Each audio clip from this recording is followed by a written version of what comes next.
جب فرعون نے موسیٰ علیہ السلام کو شہید کرنے کا حکم جاری کیا اور فرعون کے سپاہی حضرت موسیٰ کی تلاش میں نکل پڑے تو یہ خبر سن کر ایک شخص جو حضرت موسیٰ کا خیر خواہ تھا وہ دوڑتا ہوا حضرت موسیٰ کے پاس آیا اور عرض کیا کہ اے موسیٰ، بے شک فرعون کے دربار والے آپ کے بارے میں مشورہ کر رہے ہیں کہ آپ کو شہید کر دیں، لہذا آپ جلد از جلد اس شہر سے نکل جائیے۔ اس پر مجبوراً موسیٰ علیہ السلام نے مصر سے ہجرت کرنے کا ارادہ فرمایا اور یہاں سے مصر کی سرحدوں کو پار کرتے ہوئے مدین جانے کا فیصلہ کیا۔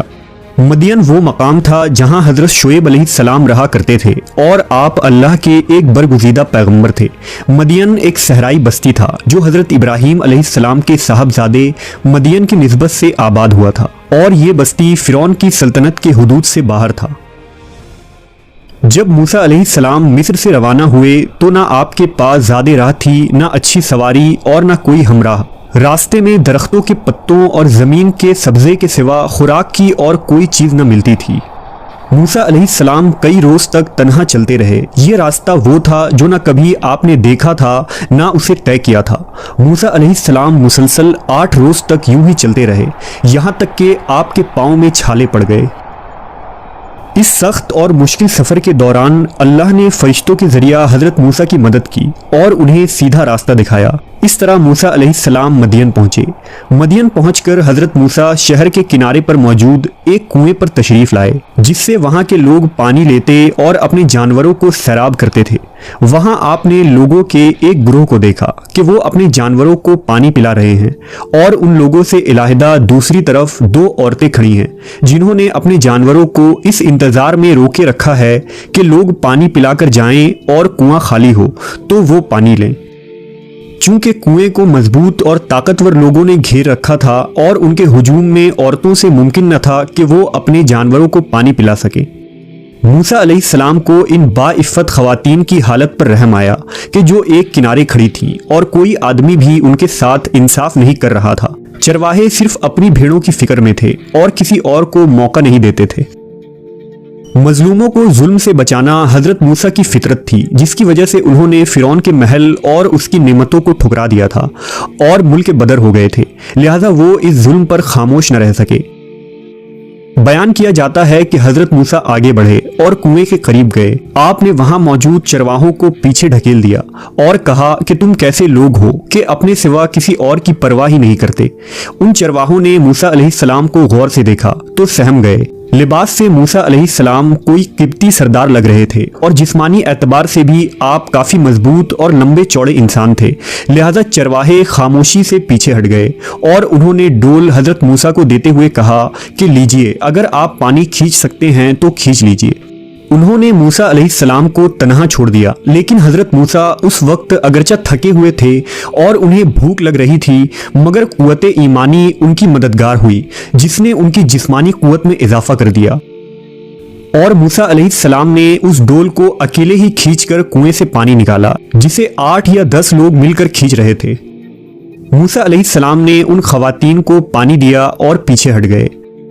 اس وقت دھوپ اور گرمی شدید تھی اور حضرت موسیٰ نے کئی روز سے کھانا بھی نہیں کھایا تھا۔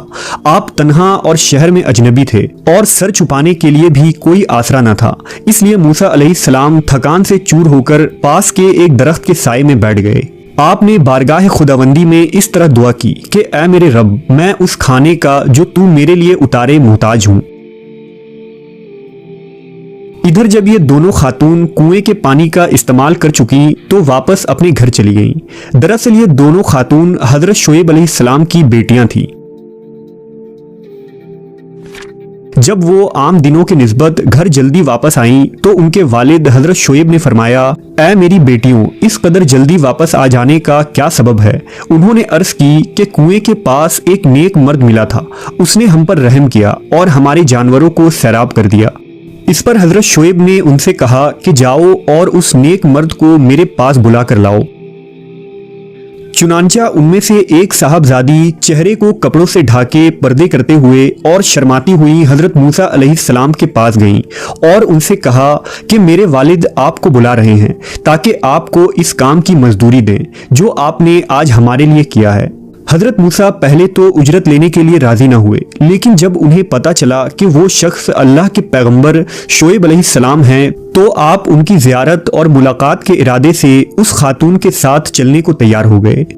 حضرت موسیٰ نے اس خاتون سے فرمایا کہ آپ میرے پیچھے رہ کر راستہ بتاتی جائیں، اور اس طرح آپ حضرت شعیب کے مکان تک پہنچ گئے۔ حضرت موسیٰ کو دیکھ کر شعیب علیہ السلام نے آپ کا استقبال کیا اور اپنی بیٹیوں کو کھانا حاضر کرنے کو کہا۔ پھر حضرت شعیب نے فرمایا کہ بیٹھیے اور ہمارے ساتھ کھانا کھائیے۔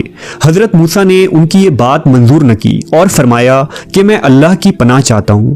حضرت شعیب نے کہا کہ کھانا نہ کھانے کی کیا وجہ ہے؟ اس پر حضرت موسیٰ نے کہا کہ مجھے اس بات کا اندیشہ ہے کہ یہ کھانا میرے اس عمل کا بدلہ نہ ہو جائے جو میں نے آپ کے جانوروں کو پانی پلا کر انجام دیا ہے، اور میں نیک عمل پر بدلہ لینا قبول نہیں کرتا۔ حضرت شعیب نے فرمایا، اے جوان، ایسا نہیں ہے، یہ کھانا آپ کے عمل کے عوض میں نہیں ہوگا، بلکہ یہ میرے اور میرے خاندان کی عادت اور رواج ہے کہ ہم مہمان نوازی کیا کرتے ہیں اور مسافروں کو کھانا کھلاتے ہیں۔ یہ سن کر موسیٰ علیہ السلام وہاں بیٹھ گئے اور آپ نے کھانا تناول فرمایا۔ اس کے بعد موسیٰ علیہ السلام نے حضرت شعیب سے مصر کے احوال، فرعون کے ساتھ گزرے وقت، اپنی پیدائش سے لے کر قبطی کے قتل اور فرعونیوں کے آپ کے جان کا دشمن بن جانے کے متعلق تمام حالات بیان کیے۔ حضرت شعیب نے فرمایا کہ اب آپ کو فرعون اور فرعونیوں سے ڈرنے کی ضرورت نہیں ہے، اب آپ ظالموں سے نجات پا چکے ہیں، کیونکہ یہاں مدین میں فرعون کی حکومت و سلطنت نہیں ہے۔ جب موسیٰ علیہ السلام کھانا کھا چکے اور گفتگو بھی کر لی تو حضرت شعیب کی ایک بیٹی نے عرض کیا، ابا جان، آپ انہیں اجرت پر ملازم رکھ لیں کہ یہ ہماری بکریاں چرایا کریں اور یہ کام ہمیں نہ کرنا پڑے۔ بے شک اچھا ملازم وہی ہوتا ہے جو طاقتور بھی ہو اور امانت دار بھی ہو۔ حضرت شعیب نے اپنی صاحبزادی سے کہا کہ تمہیں ان کی قوت و امانت کا علم کیسے ہوا؟ خاتون نے عرض کیا کہ قوت تو اس سے ظاہر ہوتا ہے کہ انہوں نے تنہا کنویں کے ڈول کو اکیلے کھینچ لیا جس کو 10 سے کم آدمی نہیں اٹھا سکتے، اور امانت اس سے ظاہر ہے کہ انہوں نے ہمیں دیکھ کر سر جھکا لیا اور نظر نہ اٹھائی اور مجھ سے کہا کہ تم پیچھے چلو تاکہ ایسا نہ ہو کہ ہوا کے جھونکوں سے میرا کپڑا اڑے اور بدن کا کوئی حصہ دکھ جائے۔ یہ سن کر حضرت شعیب موسیٰ علیہ السلام کی اعلیٰ اخلاق اور شرافت سے بہت متاثر ہوئے اور کچھ دیر سوچنے کے بعد حضرت موسیٰ کو ایک پیشکش کی کہ آپ میری ایک صاحبزادی سے نکاح کر لیں۔ حضرت شعیب نے کہا کہ اس نکاح کا مہر یہ ہوگا کہ آپ کو 8 برس میری ملازمت کرنی ہوگی۔ لہذا حضرت موسیٰ علیہ السلام اس پیشکش پر رضامند ہو گئے۔ اس طرح حضرت موسیٰ اور حضرت شعیب علیہ السلام کے درمیان یہ معاہدہ طے پایا اور حضرت موسیٰ کا نکاح حضرت شعیب کی بڑی صاحبزادی جن کا نام صفورہ تھا ان کے ساتھ ہو گیا۔ حضرت موسیٰ نے 7 برس کے بجائے پورے 10 سال کی میعاد پوری فرمائی اور حضرت شعیب کی بکریاں مدین کے وادیوں میں چرائے۔ مدین میں گزرے وہ 10 سال حضرت موسیٰ کی زندگی کے سب سے بہترین اور پرسکون وقت تھا۔ حضرت موسیٰ کو مدین جیسے علاقے میں رہنے کا موقع ملا جہاں پھلوں اور میووں کی کثرت تھی۔ آپ کو حضرت شعیب جیسا سسر اور استاد ملا جن سے آپ نے بہت کچھ سیکھا، اور صفورہ جیسی نیک صفت ہمسفر ملی جس سے آپ کی زندگی مکمل اور مزید خوبصورت ہو گئی۔ لیکن حضرت موسیٰ اپنی تمام زندگی چرواہے بنے نہیں گزار سکتے تھے، باوجود اس کے کہ حضرت شعیب کے پاس مدین میں رہنا ہی حضرت موسیٰ کے لیے غنیمت تھا، مگر وہ اسے اپنا فرض سمجھتے تھے کہ وہ اپنی قوم بنی اسرائیل کی مدد کے لیے جائیں جو غلامی کی زنجیروں میں گرفتار ہے اور جہالت، نادانی اور بے خبری میں غرق ہے۔ اللہ نے حضرت موسیٰ کو فرعون کے طاغوتی حکومت کو الٹنے کے مقصد سے کھڑا کیا تھا، اور یہی احساس انہیں مصر جانے پر آمادہ کر رہی تھی۔ لہذا 10 سالوں بعد حضرت شعیب علیہ السلام کی اجازت سے حضرت موسیٰ اپنی زوجہ صفورہ کے ساتھ واپس مصر کی طرف روانہ ہو گئے۔ ہم نے دیکھا کہ اللہ نے موسیٰ علیہ السلام کو فرعون کے ظلم و ستم سے محفوظ رکھا اور آپ نے مدین میں پناہ لی۔ آپ کی نیکی اور شرافت کا صلہ یہ ملا کہ جہاں شعیب علیہ السلام جیسے برگزیدہ ہستی کے سایہ رحمت میں آپ کو ایک نیک ہمسفر بیوی ملی، وہیں ایک آرامدہ اور محفوظ مقام میں آپ کو پناہ حاصل ہوئی۔ جیسا کہ رسول اللہ صلی اللہ علیہ وسلم کا ارشاد ہے کہ پوری دنیا میں سب سے بہترین متاع نیک عورت ہے، نیز حلال رزق جو ایک صالح بندے کی سب سے اہم ضرورت ہوتی ہے، حضرت موسیٰ کو مدین میں میسر ہوا۔